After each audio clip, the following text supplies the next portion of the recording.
Alright, so Forrest has been chasing the electrical on this.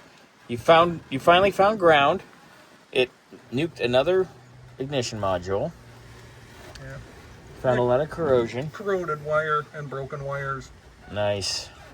So he's making it work so we can actually get it to run consistently, so we can at least drive it around here and break it in while we wait for the 2 emissions pieces that we need. So much fun, donkey. Yep. So, fire in the hole, sir.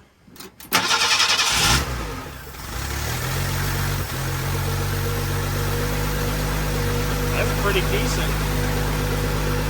So we had an issue with the coil connector. It was losing voltage.